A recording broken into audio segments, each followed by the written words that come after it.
प्यारे बच्चों, पिछली वीडियो में हमने कारक उपपद विभक्त्य च पाठ की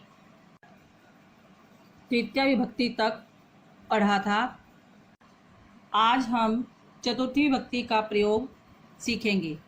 चतुर्थी विभक्ति संप्रदाने चतुर्थी, कर्ता जिसके लिए कार्य करता है उसमें चतुर्थी विभक्ति का प्रयोग होता है। जैसे जनकः सुतायै पुस्तकानि आनयति, पिता पुत्री के लिए पुस्तकें लाता है। नद्यः परोपकाराय वहन्ति, नदियाँ परोपकार के लिए बहती हैं। भक्तः देवदर्शनाय गच्छन्ति, भक्त देव दर्शन के लिए जाते हैं। शिष्याय विद्याम ददाति, शिष्य के लिए विद्या देते हैं। सफलतायै पुस्तकानि पठति, सफलता के लिए पुस्तकें पढ़ता है। स अध्ययनाय गच्छति, वह अध्ययन के लिए जाता है। उपपद विभक्त्य, निम्नलिखित पदों के योग में चतुर्थी विभक्ति होती है। चतुर्थी विभक्ति संप्रदाने चतुर्थी का प्रयोग तो होता है अगर ये उपपद विभक्तियां जहां पर होती हैं वहां पर भी चतुर्थी विभक्ति का प्रयोग होता है।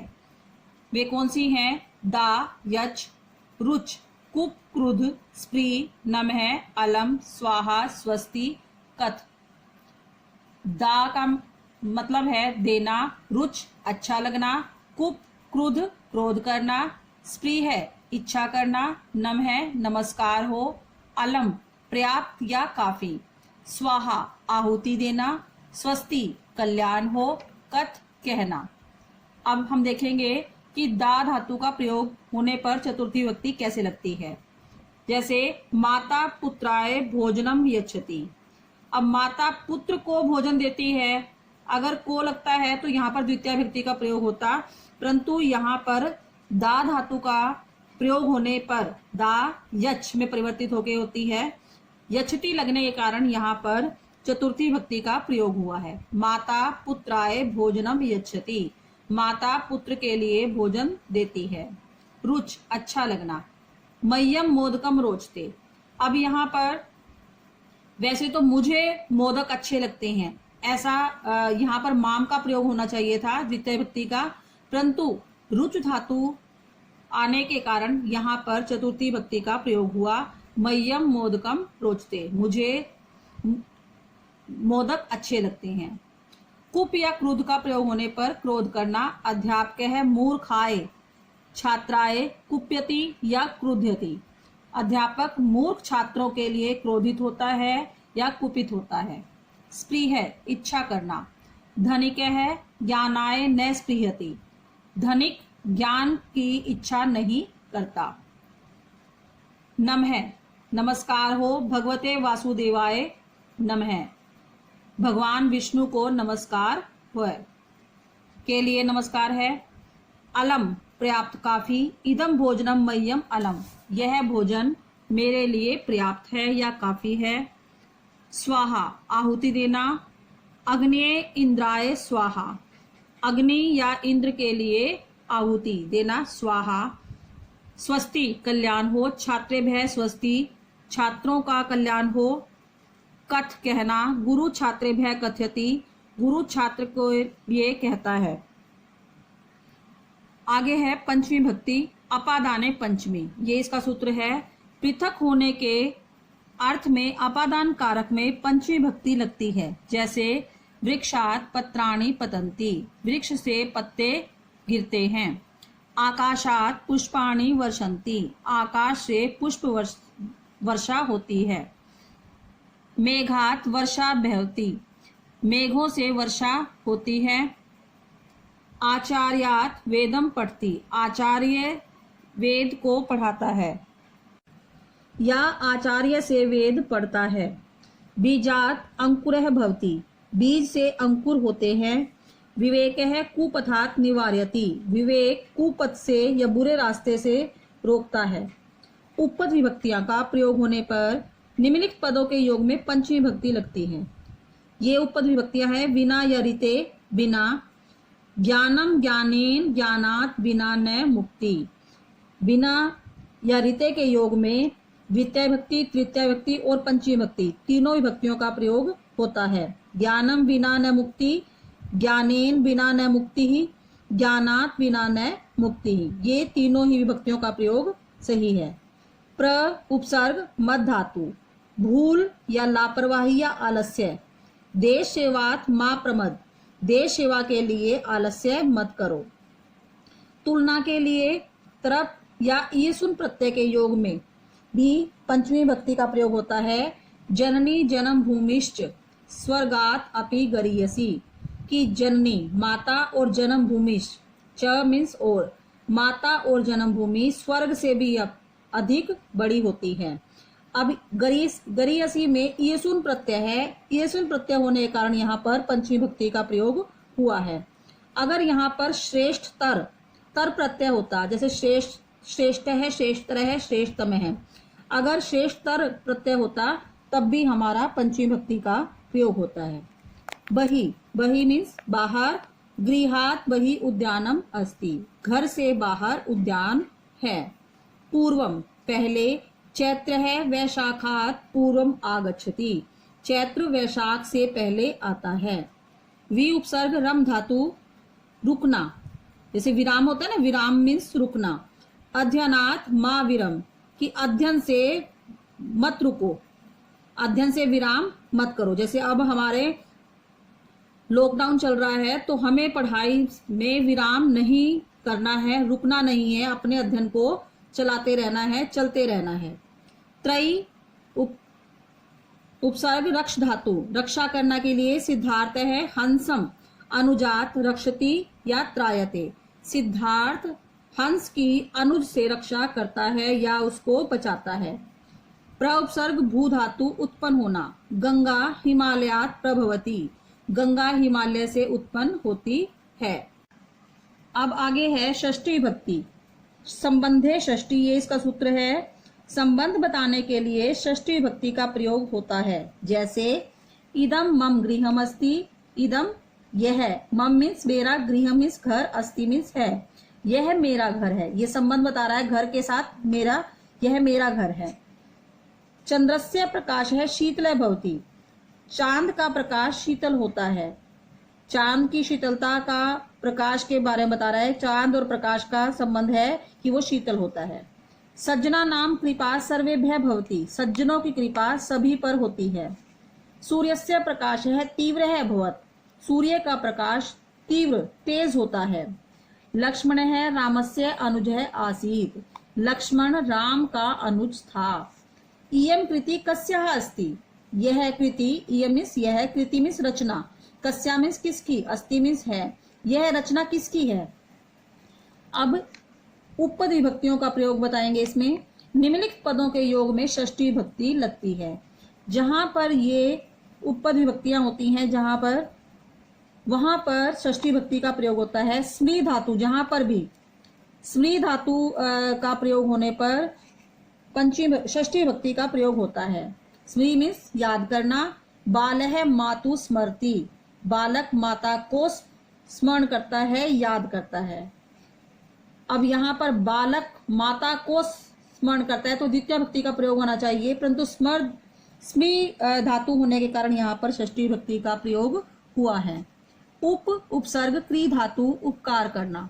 राजा प्रजायाः उपकुर्वन्ति, राजा प्रजा के लिए उपकार करता है। समय तुल्य मीन्स समान, समय ऑब्लिक लगा हुआ है, तुल्य, दोनों का मतलब क्या है, समान। बले से भीमस्य तुल्य समय, बल में से मीन्स वह भीम के, भीमस्य तुल्य मीन्स भीम के समान है या तुल्य है। ऊपरी ऊपर, वृक्षस्य ऊपरी नीड है अस्ति, वृक्ष के ऊपर घोंसला है। अधः नीचे, वृक्षस्य अधः श्रमिक है स्वपति, स्वपति कि वृक्ष के नीचे श्रमिक सोता है। पूर्तः सामने, गृहस्य पूर्तः सरणी अस्ति, घर के सामने सड़क है। अग्रे आगे, सैनिकस्य अग्रे सैनिक है चलती, सैनिक के आगे सैनिक चलता है। निर्धारण करने में, निर्धारण में निर्धारित करने में, कवि नाम कालिदास है श्रेष्ठ है, कवियों में कालिदास श्रेष्ठ है।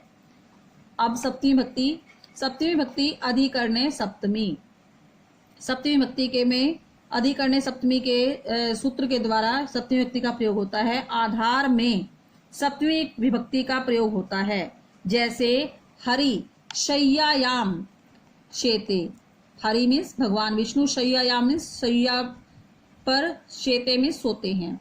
अब आधार क्या है, किस पर सोते हैं भगवान विष्णु, शय्या पर, तो आधार में सप्तमी भक्ति का प्रयोग हुआ है, शय्यायाम मीन्स शय्या में। शिशु मातुहु क्रोड़े हस्ती, शिशु मीन्स बालक, मातु मीन्स माता की, क्रोड़े मीन्स गोद में, हस्ती मीन्स हंसता है। अब शिशु कहाँ पर हंसता है, माता की गोद में, तो गोद में आधार क्या हुआ, गोद, तो शिशु मातुहु क्रोड़े हस्ती। अब क्रोड़े में सप्तमी भक्ति का प्रयोग हुआ। खगा निडेशु वसंती, खगा मीन्स पक्षी, निडेशु मीन्स घोंसलों में, वसंती मीन्स रहते हैं, पक्षी घोंसलों में रहते हैं। पक्षी कहाँ रहते हैं, घोंसलों में। अब घोंसलों क्या है, यहाँ पर निडेशु आधार है, तो आधार में सप्तमी भक्ति का प्रयोग होता है। पिकहा आम्रेशु कूजंती, पिका मीन्स कोयल, आम्रेशु मीन्स आमों पर, कूजंती मीन्स कूजती हैं, कोयलें आमों पर कूजती हैं। कहाँ पर कूजती हैं कोयलें, आधार क्या है, आम्रेशु, आमों पर।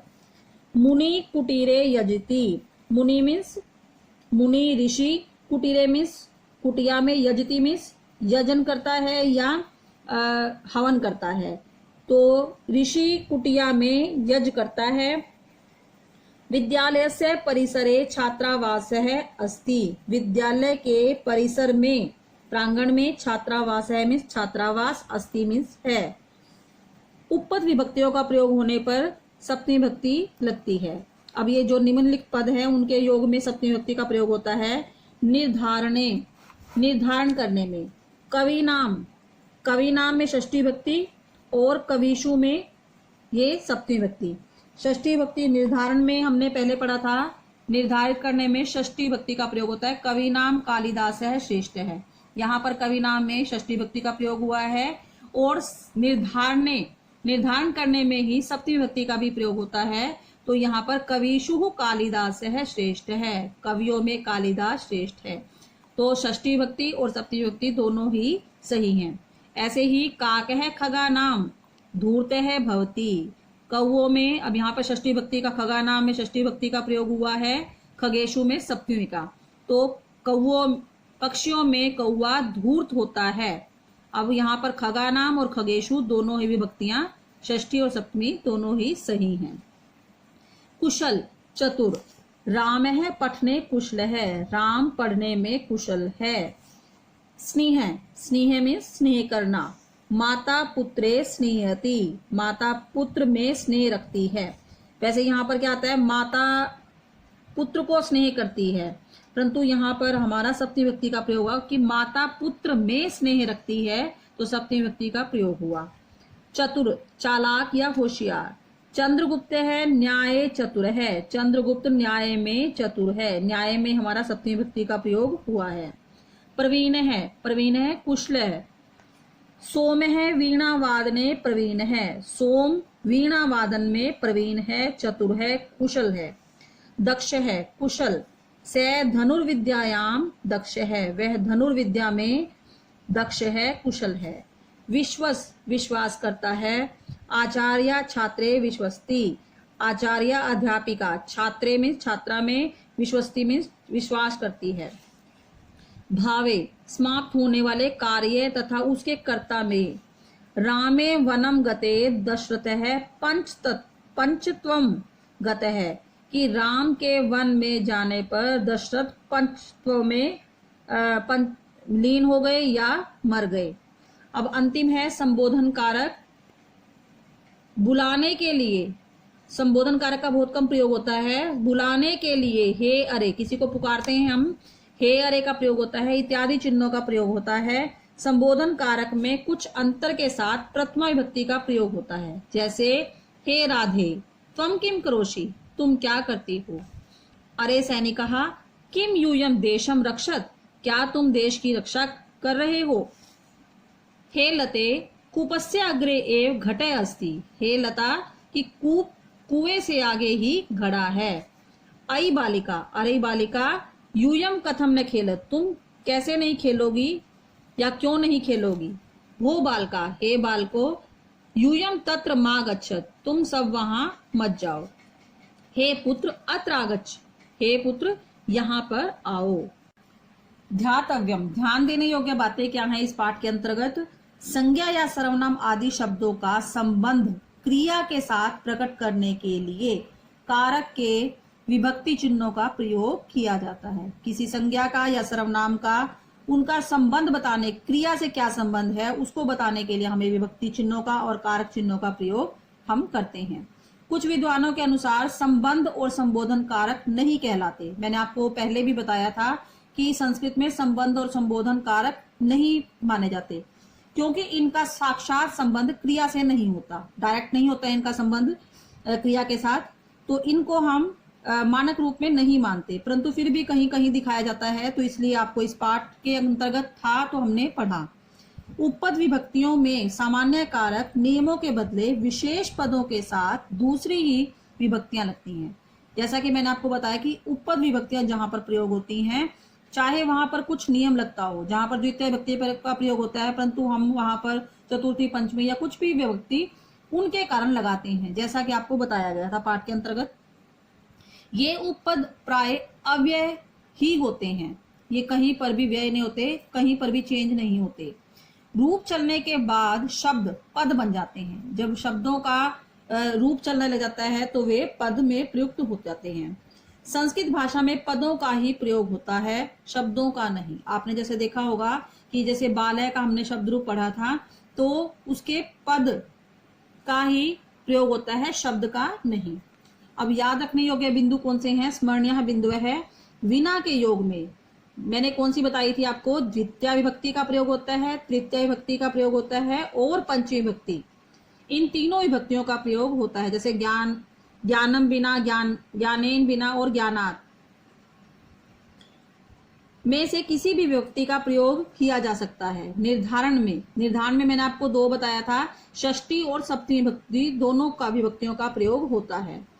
प्यारे बच्चों, अब आपको ये पाठ अच्छी तरह समझ में आ गया होगा। अब आपका प्रायोगिक अभ्यास आपने पाठ को पढ़ के अपने आप हल करने का प्रयास करना है। अगले वीडियो में हम पाठ के अभ्यास को हल करेंगे। तब तक आप स्वयं इसको पाठ की सहायता से इसको हल करने का प्रयास करें।